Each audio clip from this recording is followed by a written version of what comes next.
L'islam est la dernière religion révélée aux hommes. L'islam est la vérité. L'islam est la seule vérité dans ce monde. Les musulmans ne sont pas représentatifs de cette belle vérité. Donc si vous jugez l'islam à travers les musulmans, c'est normal que vous puissiez avoir quelques points à redire. Mais si vous étudiez, vous êtes sincères, des vrais chercheurs de vérité et non pas des suiveurs de passion, vous allez trouver que c'est le dernier message, qu'il est cohérent, qui correspond à toutes les natures saines et à toutes les raisons saines. Les autres, ça vous plaît pas, et grand bien vous fasse. Ici, c'est un live, regarde, c'est marqué « Oh, musulman, tu crois encore à la cosmologie de Satan dans laquelle sont tombés la plupart des non-musulmans et qui est le fruit de plusieurs adorateurs de Satan à travers les siècles, depuis Pythagore, en passant par Kepler, Copernic, Galilée, Einstein, Newton, Hawkins et tous les copains de l'évolutionnisme. Où sont tes preuves? Mais les non-musulmans qui sont en bas, que je vois souvent dans d'autres lives, insulter l'islam ou ouvrir des lives entre eux pour cracher sur les religions, cracher toute leur haine, c'est vous les sectaires en fait. Parce que nous, on n'ouvre pas des lives pour cracher sur les religions. Nous, on l'ouvre un live pour dire la cosmologie actuelle contredit l'essence, la raison et les textes. Tu as des preuves, m'en discuter avec le respect. Tu n'as pas de preuves, trace ton chemin et scroll. Et continue à être esclave des plaisirs de ton ventre et d'en bas-ventre. Et ne viens pas nous ennuyer ici. Suivant. Sidi Saïd, si tu veux prendre la parole, tfaddal. Pour moi, on ne réfute pas la science correcte. C'est impossible. Un musulman ne peut pas réfuter la science correcte. Et alhamdoulilah, notre histoire, elle est remplie. L'histoire musulmane, elle est remplie partout dans le monde. Hein. Ce n'est pas que des Arabes, hein, des Arabo-musulmans, des autres, des Aajim, etc., etc. C'est rempli de science, elle est remplie de science, alhamdoulilah. Et voilà. Donc, si ce sujet-là, on va dire, gêne une personne, vaut mieux voir chez lui qu'est-ce qui se passe. Peut-être qu'il lui manque des cases, des briques de compréhension. Qui sait? Peut-être ces lives-là, peut-être ça peut ouvrir. HW, j'ai lu la théorie de Darwin il y a quelques années de ça. En 2 minutes, Omar, il a parlé 2 minutes. Wallah, al-Adim, il a brisé, c'est-à-dire le mythe. Juste, quelqu'un qui est musulman, je parle pas du reste. Moi, je cherche pas à rentrer dans la tête des non-croyants. Ça me regarde pas. Ça, Allah, il fait ce qu'il veut. Je parle pour les musulmans. Les créationnistes, les vrais créationnistes, parce que aujourd'hui, les créationnistes, ils sont soi-disant, c'est des globistes et tout, qui essayent de prouver le fait qu'il y a un créateur par le biais d'arguments rationnels de merde. Attendez 2 secondes. Omar, moi en tout cas, je vais descendre parce qu'Adim Tracha, je vais vous écouter. Omar, barakallah, fait que toi, Mehdi, continuez dans ce chemin-là. Le djihad, fi sabilillah, il aussi par la parole.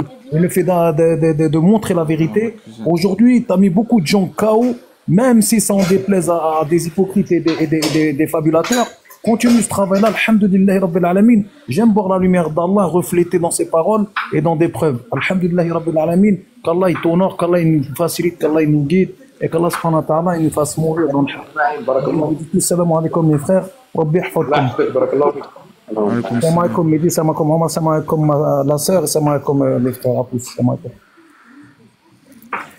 Et du coup, où je voulais en venir, c'est que le plus gros point où la terre sphérique elle est rentrée en terre d'islam, c'est quand ils ont voulu vraiment prouver l'existence d'un créateur et qu'ils l'ont fait avec le biais de la philosophie grecque.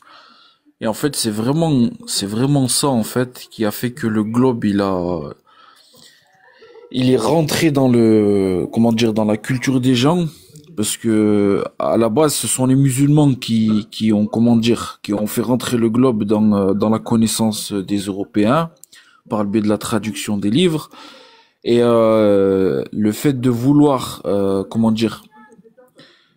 prouver qu'un créateur existe avec des règles rationnelles philosophiques de l'époque, ce sont les sectes de l'islam en fait qui ont pris les prémices des sectes philosophiques grecques et ils ont été obligés de prendre le modèle d'Aristote en fait.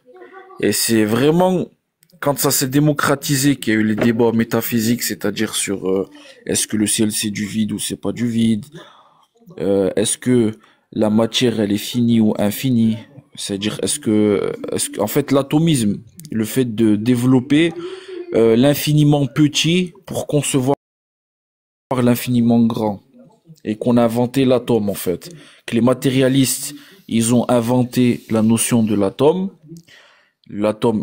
qui est insécable à l'infini, et donc on peut jamais remonter en fait à la cause des causes. Et après, face à ce problème, en fait c'est pas les musulmans qui ont répondu à l'atomisme matérialiste, ce sont les philosophes grecs, et donc ils ont dû mettre au point un atomisme créationniste. Et donc qui dit atomisme créationniste dit un créationniste philosophique.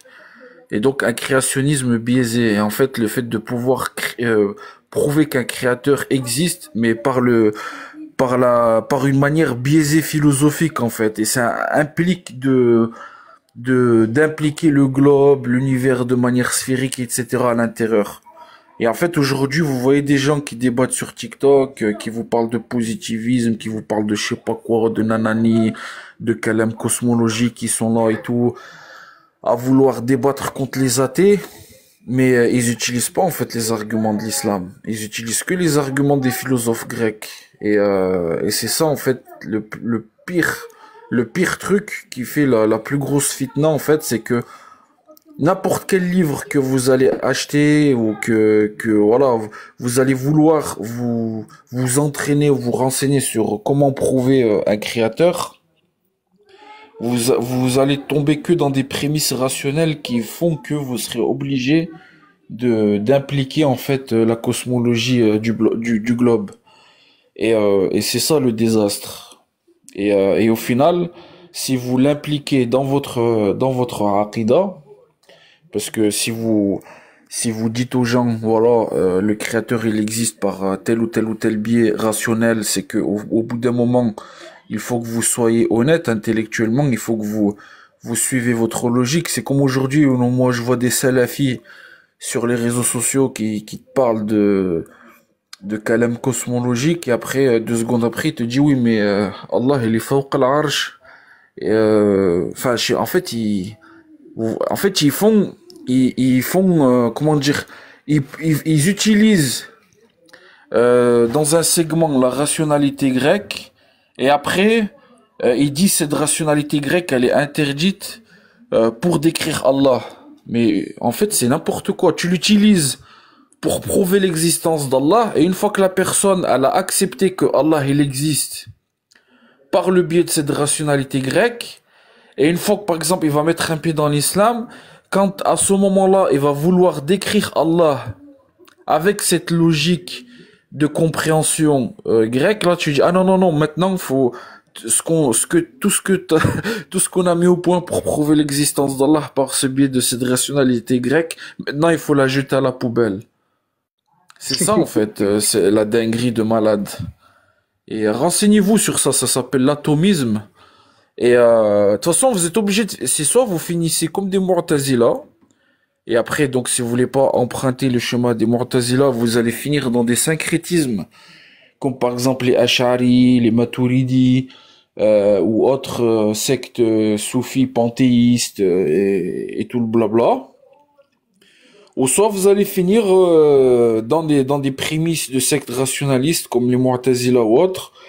Et en fait, on peut pas en vouloir. En fait, voilà, la schizophrénie, en fait, aujourd'hui, où je veux en venir, les frères, c'est que aujourd'hui, on a des gens qui disent oui, mais dire que la Terre elle tourne, c'est du kufr. Mais il veut pas rejeter le Big Bang. Oui, mais on peut dire que la Terre est un globe, mais il rejette pas le Big Bang.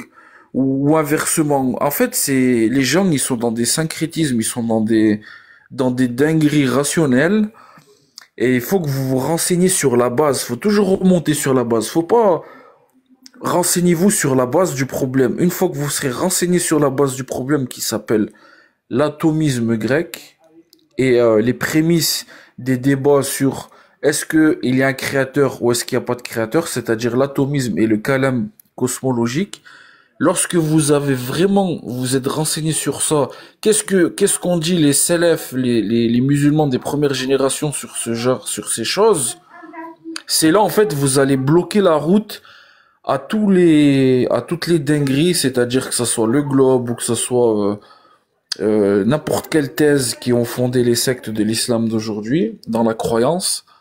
Walhamdulillah. Sinon aujourd'hui vous allez, si vous voulez vraiment prendre le globe et aller au bout des choses, bah vous allez finir comme Nizal Ghissoum, l'astrophysicien qui travaille à la NASA, qui a écrit des livres comme par exemple Comment réconcilier l'islam et la science moderne avec la méthodologie d'Ibn Rushd Averroès, ou sinon il a écrit un autre livre qui s'appelle Le Big Bang et l'islam, les questions qui fâchent. Et en fait, vous allez finir comme ces gens qui disent aujourd'hui nous avons des éléments scientifiques qui sont indéniables, qu'on peut pas remettre en cause, comme par exemple le Big Bang par le biais de telle ou telle preuve, le transformisme des espèces par le biais de telle ou telle preuve. Et au final, ils disent, vu que ce sont des choses, si on conçoit que la science a une part de vérité, on peut pas remettre en cause. Donc, tous les textes de l'islam qui vont en l'encontre de ces choses, comment dire, tous les textes de l'islam qui nient catégoriquement, sans négociation aucune, ces pseudo-découvertes scientifiques évolutionnistes. Donc au final, le musulman, il doit se faire un choix. C'est soit carrément, il va renier son islam, comme beaucoup l'ont fait, comme par exemple Majid Oukasha ou des trucs comme ça, qui se disent, en fait, je peux pas continuer à être musulman parce que le Coran, l'islam, il renie de plein fouet certains fondements de l'évolutionnisme qu'on peut pas renier. Soit vous allez finir à faire des compréhensions métaphoriques, c'est-à-dire vous allez être dans les sectes racines de l'islam, comme chez les Mu'tazilites ou chez les Jahmites ou les sectes philosophantes, ou soit vous allez vouloir vous rapprocher au maximum de la sunna et vous allez adopter des syncrétismes comme les Ash'arites ou autres, mais vous serez jamais sunnite, quoi. Ça, faut vous le mettre dans la tête. Si vous voulez vraiment croire au globe et ses implications, vous serez jamais dans la sunna à 100%. Vous sortirez pas de la sunna dans le sens où on fait votre tekfir ou autre, mais ce qu'il faut comprendre, c'est que vous ne pourrez jamais être ébahi de la cosmologie mécréante et à la fois être un sunnite à 1000%, c'est impossible. C'est impossible parce que Allah, il a révélé le Coran justement pour s'éloigner de ce genre de choses. Parce qu'en fait, ce sont les prémices du paganisme, en fait. Allah, il a révélé le Coran pour se décrire. Les savants, ils disent que les ayats sur les sifat d'Allah, les caractéristiques d'Allah, etc., ça fait partie, les ayats, ça veut dire parmi les ayats les plus importantes et parmi les choses les plus fondamentales. Parce que, en fait, le Créateur, il se décrit à sa créature. Ça veut dire, il nous impose à ce qu'on le connaisse comme lui veut qu'on le connaisse. Et donc, si vous adoptez une description autre qui renie ce que Allah nous a dit, en fait, c'est que vous êtes dans le reniement. Et en fait, on peut pas faire de la schizophrénie entre dire j'accepte ça, je renie ça, j'accepte ça. C'est pas une recette, en fait. Allah subhanahu wa ta'ala, wa li'a'udhu billah, c'est pas une recette